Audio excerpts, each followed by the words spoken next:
broadcast network, AfterBuzz TV. Over 20 million weekly downloads in over 150 countries, and your #1 source for after-show entertainment.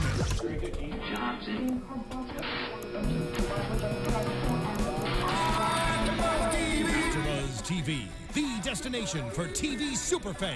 Producing aftershows for over 300 of your favorite TV shows, interviewing celebrities and showrunners, and bringing you behind-the-scenes exclusives. All thanks to E! Entertainment's Maria Menounos, producer Kevin Undergaro, and internet leader Akamai.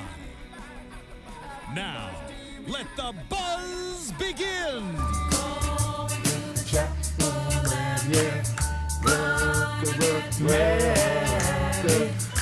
Welcome to the AfterBuzz after show. Oh, you're doing that thing. I'm doing that thing. That's the lip and everything? No, absolutely. All right. Welcome to the Bates Motel AfterBuzz after show. We had a wedding, a TV wedding. We did. We had a confession. We had some get down. Much anticipated. The honeymoon came right on time. You know what I'm saying? Did you see how you worked that so hard? Okay, welcome to the Bates Motel AfterBuzz after show. We're here. We have a full panel. Oh God, I'm watching you dance, Joe. It's not good. I'm sorry, we have a little delay here in the thing. Why you gotta say mean things? No, but this. It was not intended to be good. All right. One more time. Welcome to the Bates Motel AfterBuzz after show. I'm Joe Braswell. I'm joined, as always, by the lovely Joe Sanfelippo. Nice to be here with you guys. And I'm also joined, as always, by the lovely Du'a Kaissi. Hi, welcome. And I'm joined for the first time by the lovely Julia Kerry. Ladies and gentlemen, Julia Kerry. I'm a little nervous. No. Oh, don't be. But super duper excited because this show is awesome. Yeah, so Can't we expect made better. Julia, in absence of Nando, because after she stabbed Nando to death and killed him. Stab. She we said you'd be perfect for the Bates panel. Yeah, and so she hadn't actually been up to speed, so she went on a crazy binge and watched like 3 seasons of Bates. Holy cannoli. You got to be nuts right now. What is that like? A little bit. You know, it's kind of, it's hard to binge watch a show like this. Yeah. I have to be honest. No, it is. Because, you know, there's a breakdown of those carefully constructed borders episodically, seasonally, and so you feel a little bit lost in the intense psychology of a show like this. Yeah. You like the time for that to seep in. Yeah. But Oh, yeah. there's also like the side of me who wants the instant gratification. And when Like, you're go. going upstairs- Also, I'm on a timeline, so go. Or when you go upstairs to bed, or do you see Norman at the top of the stairs? Are you like who's hallucinating? Are you calling- I had to give my eyeballs and my brain a rest every once in a while because it was a lot. And I have to tell you, I have construction guys at my house right now, so I took it as like the perfect time to sit down and binge watch, and I think they think I'm crazy. Yeah. I think that I'm insane. does is That lady Like upstairs. She hours and watches. hours. It's like, guys, I really do have a job, and hours of this like really disturbing, dark, macabre show. It's like, Well- you guys want more coffee? I need more coffee. Are you calling Eric Romero? I am not. I think he could fit the bill. Yeah. He could do Nestor it. it up. He could Nestor it up. He could pull it off. A Nestor eyeliner, although Nestor doesn't wear eyeliner, but It looks like he does. Always has. like he does. And I do have to say thank you, Joe, Joe, because for 3 seasons you guys have been telling me that the show is right up my alley. So good. That It I would is. love it. I was like, okay, fine, Yeah. whatever. I'll check it out when I can. And then I had to, and then I was obsessed. So. Yeah. We know that. Oh, yeah. You all know me so well. He's so good. Season 4 is off to a bang. Like the first 2 episodes were outstanding. We gushed all last week about all the acting chops of Freddie Highmore and Vera Farmiga in that like Night Mother, Good Night Mother 2-hander episode where they just sort of Clear reference to the play. I mean, you knew, obviously. Obviously. Obviously. yes, with, Joe, the UCLA theater graduate's like, what's a Night Mother? Look at the other theater person going, Sorry. Let's go. All right, let's go. Anyway, I'm sorry. This episode, though, is called, what was it called? Death Do Us Part. Till Death Do Death. Us Part. And usually, like, I love this because usually in television and in series, we have a long-standing history in television shows with a lot of, like, will they, won't they, Ross, Rachel, blah, blah, blue, whatever. Did you Sam pull up Malone. a Friends reference? I mean, Everything always comes back to Friends. In case you guys, listen, in case you guys didn't know for sure, we're old. well, yeah, I was about to go Look at Sam. you. I was about to go Sam Diane. So Ross Rachel was the keeping Yeah. it current. Yeah. Current, Keep it you in know? hip, kids. Yeah, so the kids know. Yeah. Ross and Rachel for the kids. Next thing you know, guys, there'll be cell phones. It's gonna get crazy out there. We have a lot of these sort of will they won't they things, and we've had this whole thing going on with the Normero situation for 3 seasons. But usually, television shows take the opportunity to have a wedding. Weddings are like big ratings getter. They usually we'll announce them. It's a big thing, the wedding, and this was kind of just like slipped in there at the beginning of episode 3. Schwunk. We slipped in a wedding. Yeah, and it was very, very. It was cool. I liked it. So I want to get our thoughts on the wedding itself. I thought it was, as awkward as it was, I thought it was super sweet. It was perfect. Right. It was perfect. And I think it was probably the most honest wedding that I've ever seen. It's just, they were such honest characters. Like that was, and I mean, correct me if you think that I'm wrong, but I think that Romero was all about it. I think that he real 100%. About it. He was all about it.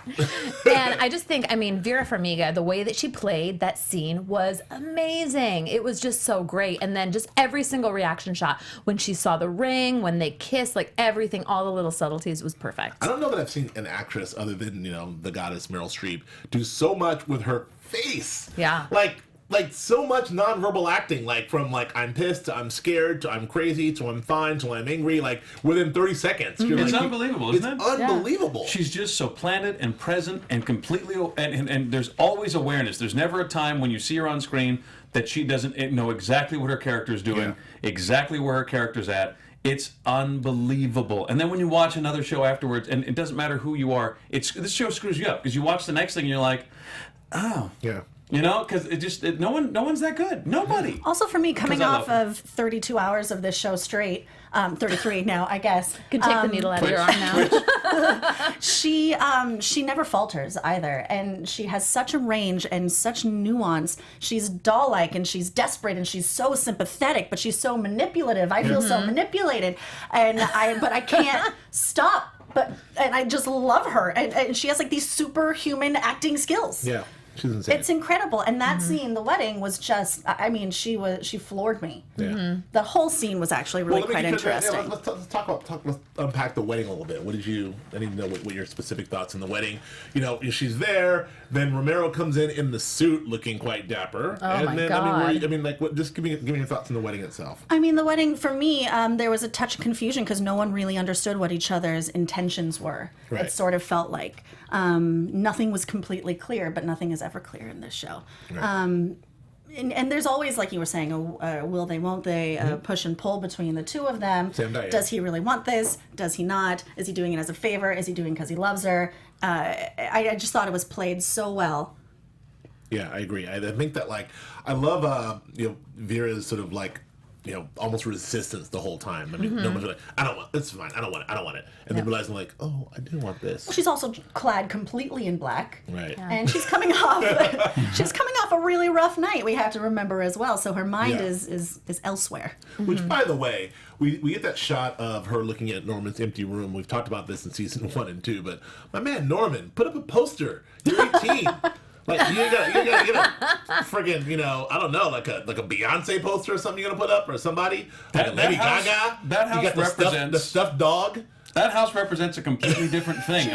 None of that would fit in that. That house represents their relationship together. Is out of time, out of space. Yeah. Does not center in the time we're in. It's a timeless thing. And putting up pop posters would just destroy that. It cracks me up. That room is so sparse and gray. Yes. Like a pop of color. And taxidermied up. Yeah. Yeah, Got flour in there. Taxidermy's We're timeless. gonna stick a flower in that mug? Something. Anyway, I digress. But Joe, thoughts on the wedding? you know what I love? I love little things like the rings, like her not having a ring for him, like her and him picking up the pieces on that instantly. Yeah, it's getting sized, but you know, little pickups from him, because this is something she's not taking seriously. It's Norma, so it's not completely conceived, it's not completely thought out, and he has to clean up the mess because that's how he is. He's going to absolutely make it nice and clean and tight and right. Does he have a ring? Of course he has a ring. Yeah. No, do we know this ring? Is this ring? It kind of looked like it was antique, didn't it? Was it his mother's ring?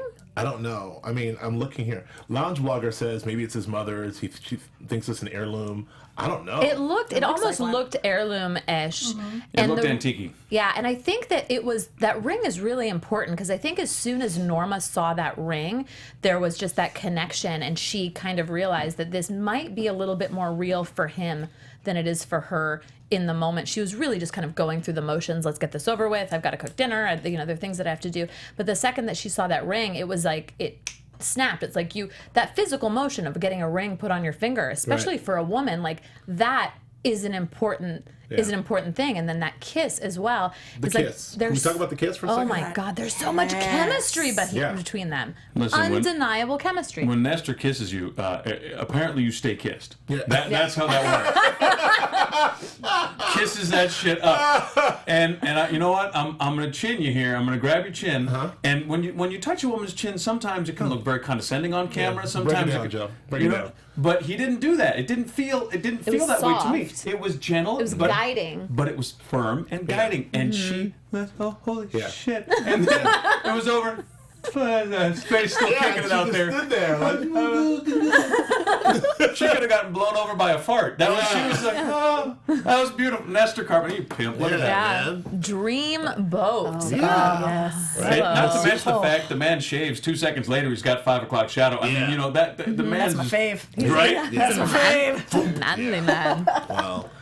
He's definitely handsome and definitely doing the thing. That was a mic drop kiss. Just kissed and then walk away, drop the mic. Yeah. Yeah, I loved it. Yeah, he filled her pit, if you know what I mean. He did. He filled the pit. Outside, he filled with the tractors. He filled the pit. The pit. Look, he got her. It He got her sounded pit. remarkably Did you dirty. guys read the note? I got the pit filled. Yeah. Well, Hello, symbolism. Yes. I think this thing would never be filled again. Anyway, sorry. What happened? All right. So the wedding was great, but then we had the aftermath. I mean, the wedding was actually strangely romantic, as weird and awkward as it was, and funny as it was. But after that we go. I'm going to go back and forth from sort of chronologically or as the episode went. Then we go and we see Norman back at Shady Acres at Pineview, sort of getting the tour, and I don't know, like. First of all, Pineview, not so bad. Your prediction was not right. Huh? Your prediction was not right. Joe predicted that it would almost be like this, like just really shady, like not what it's cracked up to be. I thought they would F him up in there. Behind what the like as soon as it like lobotomies and like American Horror Story Asylum back there. But no, it was fine. And, not so bad. Looked like a 5-star hotel. Almost. No, I mean if you got to go to a whack job loony bin, that's the spot to go. Norman. By the way, Norman's not doing much for his case of like I'm not crazy. By the way, him walking around like, like he looks very much like he's crazy, like he should be there. Well, he is. Yeah. Well, he's like, I just want to go home. He's like, oh, you're not going anywhere, buddy.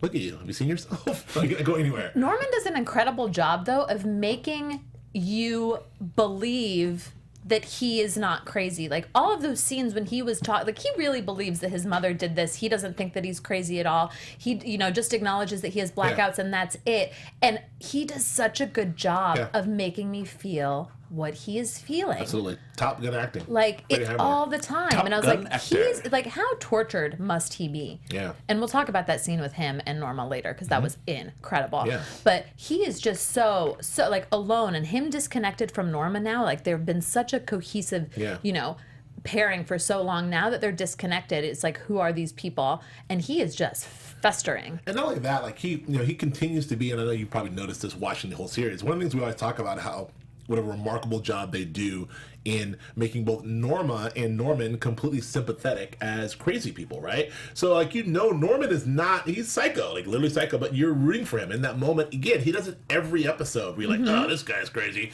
He's the bad guy. Oh, poor Norman, what's he gonna do? Yeah. Or, like, Norma, she's out of her mind. Oh, Norma. Yeah. Like, every damn episode. He doesn't get a belt. They took away his belt. It's the craziest magic trick I've ever seen on television. I don't know. And it really is. It's nuts. So he gets a tour. I don't know. Any not much to say about the tour. much to He say got about the it. tour. He got the tour. He was unhappy about You've the tour. been He to doesn't want one to be loony bin, you've been to them all. Yeah. So then we go back to see, oh, by the way, by the end of the wedding, Romero drops the bomb, and, oh, by the way, I'm moving in. Like, he's like, huh? Which Love is cool. it. yeah, but you have to. I mean, of course. He's duh. like, I'm elected official in this town. I just- can't be whoring around. Just like The Ring, she just thought, she didn't think it through. Yeah. She just thought, I marry Romero, I get insurance. That is Right. that is her whole thought process. What did Kerry answer? Like, it's just a straight line? Or is Yeah. it Straight line. who said that? Vera? Said she just kind of goes in a straight line? Yep. Always moving. Yeah. She jumps first, thinks later, all the time. Yeah. So the moment comes and there's a knock on the door and there's Romero with his stuff. And even then she's like, oh. The look was like, oh, you're actually moving in. I'm gonna need a key. Yeah. I like how assertive Romero's being in this whole situation. I think there was a bit. I think what we've seen of Romero in the past and dealing with Norma is sometimes it was like, first it was a little like trepidation, then it was exasperation, like Norma. Then it was like sort of like, okay, Norma, whatever you need. Now it's like, I'm your husband. Yeah, I need a key. I think he's learned how to handle her now. I think Yeah. he's gone through the gamut. That's what makes him such a great pair, is that he knows her reactions, he's familiar with it, and he knows exactly what she needs. Like the whole, like, we're going out to dinner. Like, he knows that she's upset, she's thinking about Norman, she just needs to go out to dinner and have a drink. Like, he's like, get stuffed, get dressed, you're going out to dinner. And again, he doesn't make it sound condescending or controlling in any way. Right. It's very, very nurturing, very, very sweet, and just exactly what she needs right now. So is he completely taking on the role of a husband, not a marriage of convenience and to help her out? Do you think he's really embracing this? Like, well, now I am your husband, and we're really going to play husband and wife. I'd be willing to bet it's somewhere in the middle, but I think that that for some practicalities, I mean, you got to decide with especially a small town where you're an elected official, you got to, you're in or you're out. And if he's in, he's got to be in. There's really no way. There's no other way to view it. Well, he's in, all right. He's in. And so I think that, but as far as the relationship goes, I feel like that's kind of an arm's distance. That's kind of like, we'll see where this goes. But as far as like my involvement in your day to day, where I'm sleeping, do I have shit to say about this? Yeah, I do, because I live here now. Do I have stuff to say about this? Yes, I live here now. That's all got to be there. So I mean, there's you can't be a guest in your own life. You got to be there. Well, and the way he's asserting himself is, I think it is somewhere in between. I think that he's like, okay, this is a marriage of convenience, but like, let's not forget, I think, Romero's in love with her. Like, I think he loves her. Oh, so yeah. It's that push pull between like, okay, this is, we have to keep up appearances, but I kind of like this lady, but I'm also trying to protect her. And then I think he just said, F it. Like, I'm taking like his assertiveness in this, and like, we're going out, this is what you need, this is what we're doing, and sort of handling, Norma, if you will. Like, Norma sort of needs that. I think he recognizes that, as you said. Yeah. He knows she needs that, and she's kind of taken to it. Yeah. Even all the various thousands of looks in her face of like, I can't go, but I love you, I don't want to, but like, I think it was cool. Well, it has to be appealing to her when she's been just so out of control for so long, Right. to have someone take control and take care of her. Yeah, and also kind of sexy, I gotta Yeah. say. Oh, It yeah. absolutely Kind of is. sexy, like, you're going to dinner. Yeah. I don't know. Get Get dressed. dressed. Okay. Yeah. Yeah. It's so neat to me the way they've structured this, because I've said, and it's not like I invented this, but the best tragedy and the best writing for anything, for any drama, comedy, whatever, is when the characters are set and they're just put in situations where they do themselves, they do exactly what they would do, and it leads inexorably toward a result. And this show is so careful about everything, and this is so neat because to me, I said this a couple weeks ago, his Achilles heel is Norma, and here's this character who's been a great hero of a character. Like, he doesn't screw up, he's so careful, he does everything right. Yeah. He's got that town wired, he's got a moral code he lives by, he's got everything wired up the way he needs it to be. He's got women that he obviously that he has relationships with, but nothing is serious. He's got it locked up. And now we've seen that moment where he made that decision in the truck. Boom, I'm going to marry her. and now we're going to watch it. It's going to be like an unfolding train wreck for the next season and a half until eventually this whole thing ends. But I think that he's thought it through. The way that Norma just jumps into a decision and No, showed of up at his course. house, he said no, but then he thought about it. He thought it through. So he's already navigated this whole relationship in his head where Norma doesn't even know where it's going. So he's like, allow me to kind of let you see where it's going. Well, sticking with this, I want to just ask. So we have that scene where he goes back to the house and he sees one of Romero's women, I guess, apparently, at the crib. Like, I don't, like, who? Oh, his bank buddy? His bank buddy. His bang and bank buddy. Yeah. Like, and I love like the question of like, I think it was at dinner. Like, I mean, pretty blunt. Like, so who do you sleep with? That's also a good question. He's like, I got my people. He was so gentlemanly at Yeah, that. he's like, I got some numbers I use. small town. Yeah. You probably know them. Got a little black I'll book. say. Make some visits. But of course, I like the, I don't know. I love that answer. But we meet one of those people, and we see who this person is, and we've never met her before, right? Never seen her before in our lives. What was your take on her? I mean, do we think that there's something more? You had a weird theory that there may be something more to this? Well, that whole scene, if you really kind of unpack the anatomy of that particular scene, it was kind of cryptic. Like, she's already in his bedroom when he gets home. He doesn't seem shocked by it at all, but she's there, and she makes note of the fact that he cashed a check at the bank 3 days ago. And she's apparently looking for her socks. I think they want to make it seem like he does not trust her. Because, I mean, she's obviously not trustworthy. She was laundering money for Bob Paris. So... Ooh. She's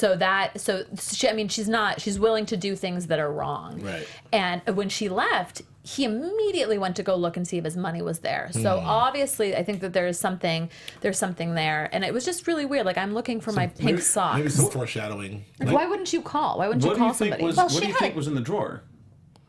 Well, first of all, she had a key.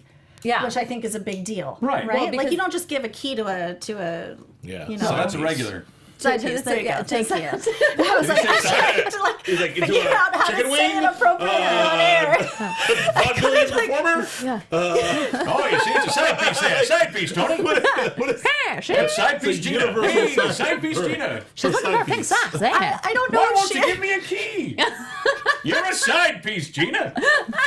All right. I just don't know how much of a recurring character. Sorry, I'm still cracking up. How much of a recurring character she would be. It sort of felt like something of a filler scene in order to move the Bob Harris money laundering story forward, and the fact that he has all that money. Yeah. It might be. Yeah, and I don't know. or to just kind of tap into that part of Romero's life, because we haven't seen that Filling part of it out, Romero. yeah. And so kind of making that scene at dinner with him and Norma kind of make more sense of like, oh yeah, he is sleeping with people. Here's one. Right. Like, so I mean, I honestly wouldn't be shocked if we never see her again, but I wouldn't be shocked if we see her we will in see a her again, different. I Well, think. I agree with you. I think we will see her I again. think so. I think she's got information that is pertinent to Romero not going to prison for a really long time. And was that statement threatening when she said since Bob Paris disappeared? Like, did that seem threatening to you? Because No, that could have come off I as didn't read I too much of didn't that. see that, but I love, again, he's so good. Just nothing on the face. Yeah, I'm giving you nothing, and he's totally calm until she's out, Yeah. and doors closed. No, then I'm gonna react. But I really like the way they cast her. I like that they didn't cast her as some 22-year-old, Sure. who's just having some fun. I like that she was a little bit older. I like that she had her own stuff going on. She was involved in the town enough that she was trusted by Parrish to launder money. So she's no joke. Yeah. Yeah. It's not like she's it's not like she's a barista at Starbucks She's a he- banker. I don't think that Romero would be interested in a barista at Starbucks. Like, he likes really complicated women Yeah, with obviously. a lot of layers. Well, Norma's not that complicated. What do you mean? But I loved the choreography of that scene where she kind of like dipped into him and he backed off, and Yeah. then she moved. Like, there was a whole nother thing going on with the way that they were. Can we talk about that really briefly? Like the camera, I didn't figure out who the DP was on this episode because I got lazy when I was running over here. The camera movements in this episode were so sneaky. Was I the only one that felt like we were every time it came around a corner, it snuck up. Yeah. It snuck up behind somebody. I'll tell you this. I Interesting. don't know who shot it. I don't know who the DP was, but Phil Abrams was yeah, the director. But Phil Abrams is a DP for first. He's okay. Yeah, he shot like a bunch of Sopranos, a bunch of Mad Men, a bunch of like. So he is a DP. He's so, a big deal. So he knows. So he knows. He's a BD DP, if you know what I'm saying.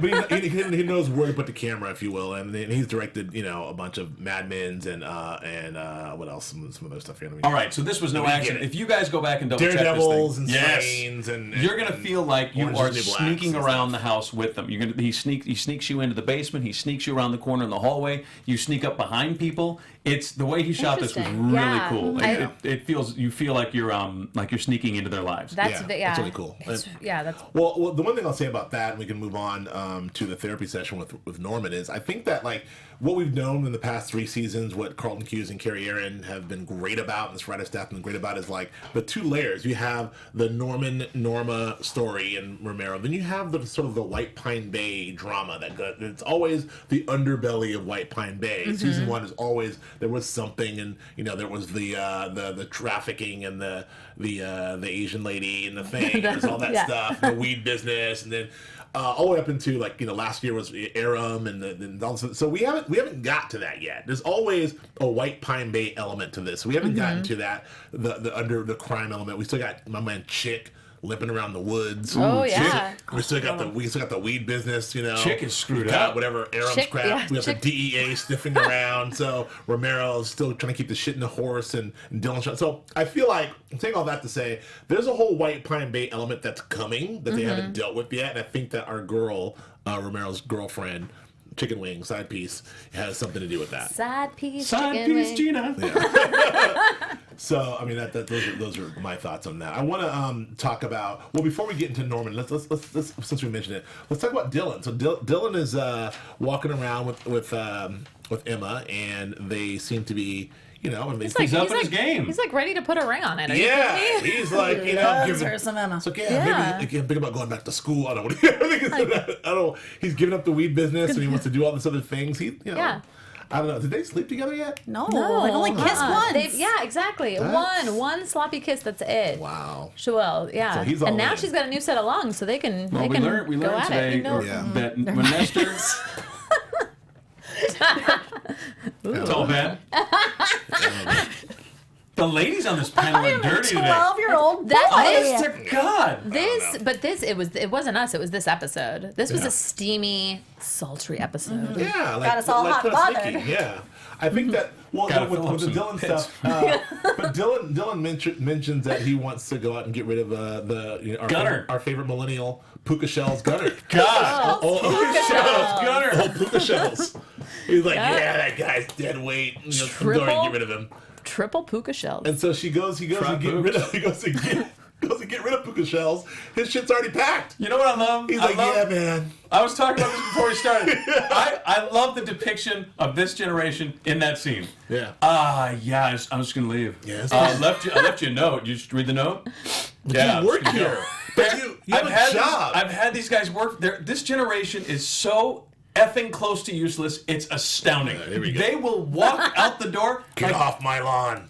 I turned the hose on you. They are 2 weeks notice. You got them working for you. 2 weeks notice. Yeah. 2 weeks. 2 weeks. I don't understand, bro. No, I'm going on vacation tomorrow. I thought I'd tell you, but I'm not coming anymore. It's they're half a step from useless. Gunner want to talk. Yeah, bro, I'm leaving. What are you going to talk about? What do we got to do? you I'm gonna going do? to Cali. I don't think yeah. this is going to work out. Shop's dead, bro. Yeah. This is fun while it lasted. I got Puka Shells to get. I got to go. Yeah, I'm out of here. Got the real ones in Cali. Yeah. So that was I thought Taking my Jeep. that was great. And I love that Dylan's just mad about it. Like, Yeah. I couldn't even fire this guy. I was going to break up with you, goddammit. Exactly. I don't know the significance. I don't know the significance of that, other than maybe to write Gunner off the show. Maybe I don't know if Gunner's coming back. I mean, Kind of pointless. yeah, it's he's kind of a done loop. absolutely we had to nothing. close. Well, no, what was Yeah. he and Emma, right? They had their him and- thing, they had so their he thing. did his job. Yeah. Yeah. Well, A yeah. long time ago. Yeah. So you It's guys a- are saying that Gunner has become dead weight at this point? Yes. Yeah, that'll write him off. They didn't kill him. You know, like they just didn't let him. He might have to come back. Maybe return to the Puka. He's too oblivious to kill. Puka 2.0. All right. I will, but then we do have the return of Chick. You know, who looks his way. Scary looking. Wow. Who's creeper in that guy? Listen, note to self, man. If you decide to beat the guy who wanted to kill you and your son with an inch of his life, just finish it. Finish it. Because now you got a limping madman who is determined to kill you. Yeah. And So- he just left your son out there. Yeah. To fend for himself. Finish the job. After that, finish it, man. Did he think he finished the job? No, he didn't think that he finished the job, He right? purposefully walked away because he didn't want to be that guy anymore. Well, you gotta you can't be that guy half-assed. You gotta No, you either can't. commit No. or you gotta because now. Bloodthirsty panel. Yeah. Look at you guys. Chick Well- killed him. Y'all should have killed him. Yeah. I'm sorry. I'm a realist. If you got to do it, do it. Don't. Otherwise, you're just leaving. I've watched enough television. I know the deal. They always come back. They always come They back. always come back. Yeah. I get it. Smelling blood. How long do you think it took Chick to get in that outfit? He's got all the that dangling crap, makeup. all that stuff. That Yeah, was deep, the man. cane. So Yeah. again, back to my White Pine Bay drama. I think that Chick's got there's something back there. Chick's got some stuff. Chick's pretty goddamn mysterious as it is. So we still got some stuff to go on. So so Norman has a therapy section with Dr. Gay Edwards. Dr. Gay Edwards. Dr. Gay Edwards. Yeah, I loved him. he's I thought great. He's so He's the best. He's one of those guys that makes me want to go out and buy a sweater vest. Like I want to. I don't think I would ever want to buy a I sweater could vest. rock it. I'm like, you made it look good. I'd rock a sweater vest. feel now. like I've seen you in a sweater I will vest. say this. The first episode of this very podcast, you and I both showed up in dueling sweater vests. Sweater vest. Ooh. I looked it up. We're both in there with Sweater vests. looking ridiculous, by the way.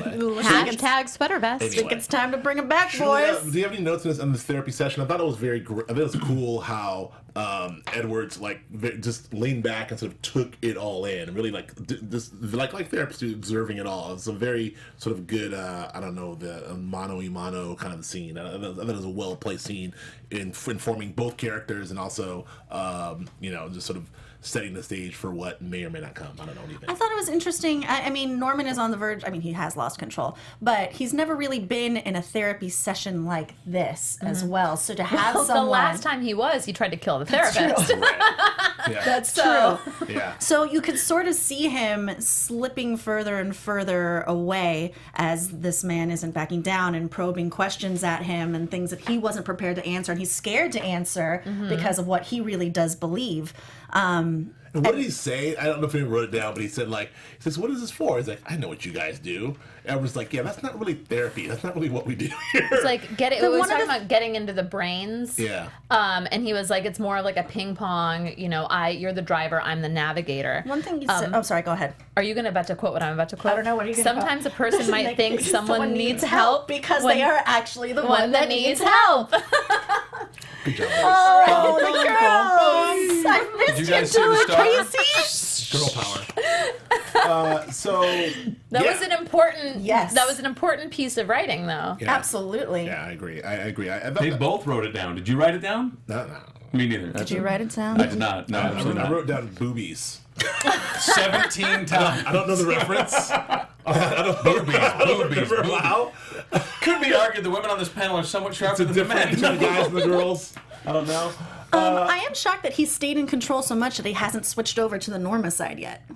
Yeah. I think that he needs that's a really, really good point. It is high stress that triggers him. I think that he will. Yeah. But right now, What are my all predictions? Gay Edwards is trying to do is he's trying to establish trust, like he was telling Norma. So he is really just kind of like absorbing everything, like you said before, Joe. Meanwhile, Norma is like desperate to go see him. She's calling, I want to see him. Like, 48 hours. And Romero's like, you need the 48 hours, and that's when we go to dinner. 72 hours. 72 hours. I'm sorry. Boobies. That's true.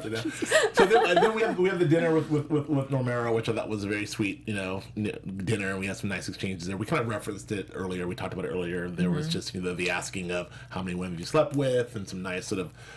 You really see their chemistry, not just Vera Farmiga and And Norma lied to him too.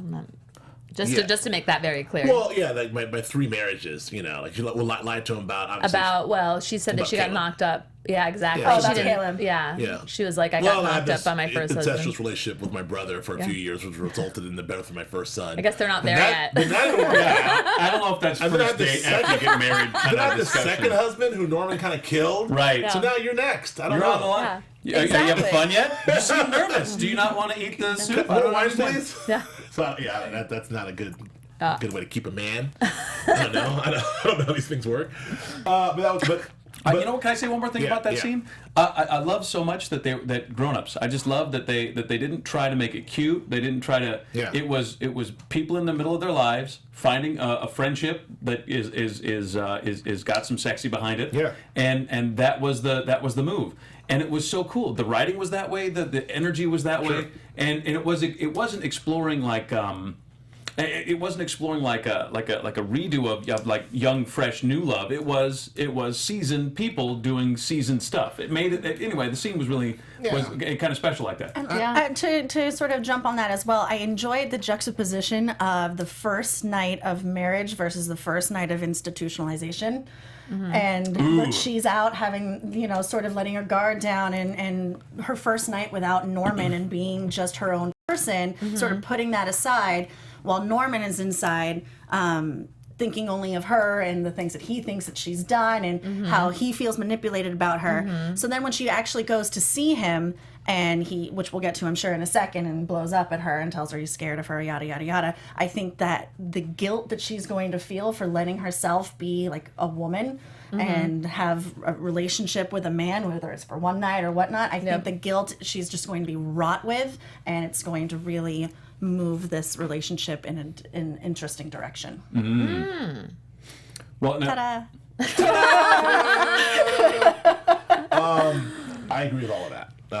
I want to, and then also just the amazing restraint that Romero showed in like taking her to bed and putting her in bed and being like, good night. And she's like, good night. Oh, like, yep, I'm out. Bye.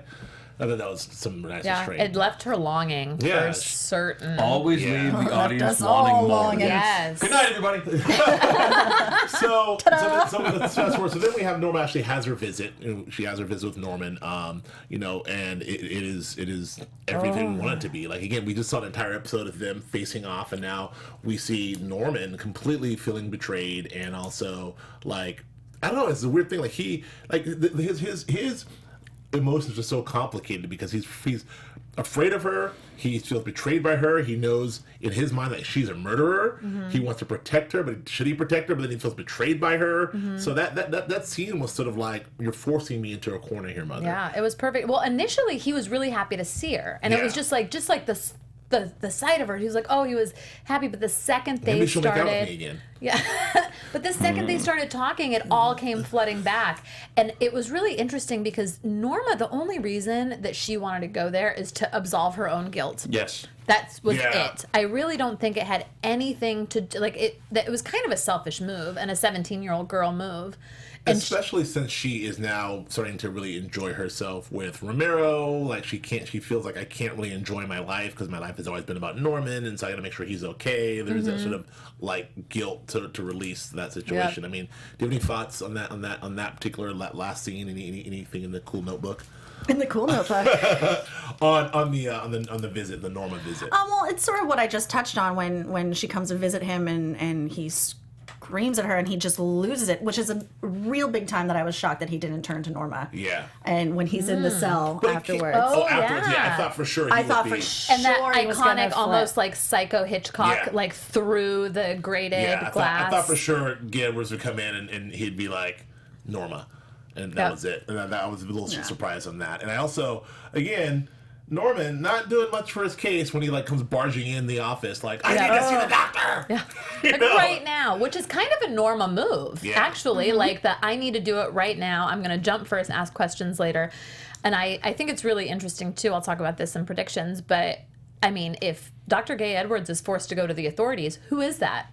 And what would they do? That's what I want to talk about right now. Well, before, let's just say, so Norman goes in there after that scene. He's sitting there. So that whole thing knocks him. Confesses. Yeah, that episode with Norma knocks him into outing Norma, right? So he's going to go ahead and you realize the implications. If you say this, I have to tell the authorities. I do. Yeah. Yeah, and I think his rage, that the focus, his rage has been so focused. That's kept him in Norman. I think it's for whatever reason he's been able to stay Norman for so long because he's been so mad and he feels so wronged. And also the interesting predicament this puts Norma in, because she'll be put in a position in order to sort of clear herself. She has to implicate her son.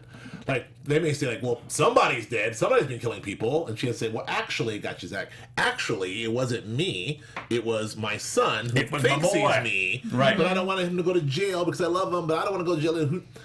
Who knows? And then we got to add in one more layer here. Yeah. Romero can no longer be compelled to testify against Norma because they're married.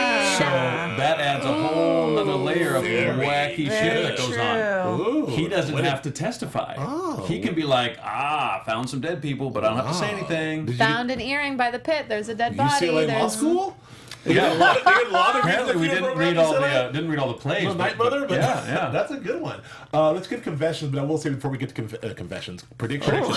I do it's a different kind of show. I do want to say that the last thing that did happen, the stinger on the episode, well, before the confession, is Romero. He did the deal. He put it down. They made out in a very passionate kiss. Don't toy with me. Are you serious? Yeah. And of course, that's how. I mean, she. Don't toy with me. That's what. It's so good. Yeah. Is this something that you want? Because he's wanted it forever now. And I love how he is, right? Listen, this is the precipice. This is the. If I go this way, I'm all in. Yep. It's very clear. And he picks her up and whisks her up the Yeah, stairs. he does. We're going Gone with the Wind action. Yep. We're going up. That was beautiful. Not Over the threshold. Yeah, not unlike the way Norman carries his dead Norma around in Psycho, but that's a separate thing. Aww.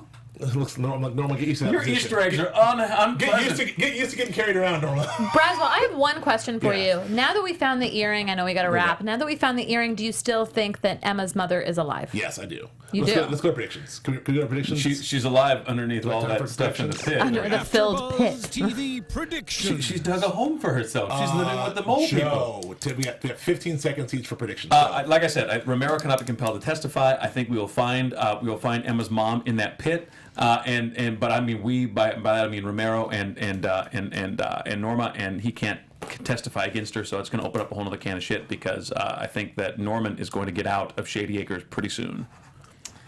So my prediction is not for this season. It's going to be for next season. But you know that anybody that marries Norma does not end well. I think that Romero is actually going to get killed. I know. It is. I mean, it's got to happen. It's the saddest thing. I love that this episode was so happy, but it's not going to end well. Did her teenage first husband, did he die? I don't know. We'll find out he did. I'm sure he's Your prediction? dead. God, I'm so overloaded right now. It's kind of hard for me to make a prediction. I think she's going to be so wrought with guilt after her visit with Norman that she is going to sort of close her legs to the sheriff for a while, and he made that very clear. If you start this, it's going forward, and I think that's going to make him angry. Yeah.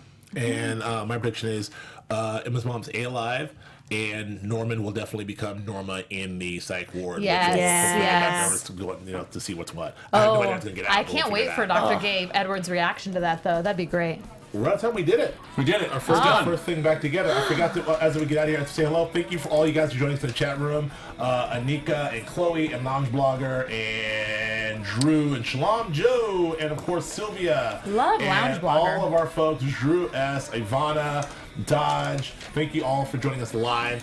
Thank you all for check us out on iTunes and giving us 5 stars. We appreciate that, and making us usually the number 3 or 4 rated show on AfterBuzz. Thank you. Thank you for checking us out on YouTube as well.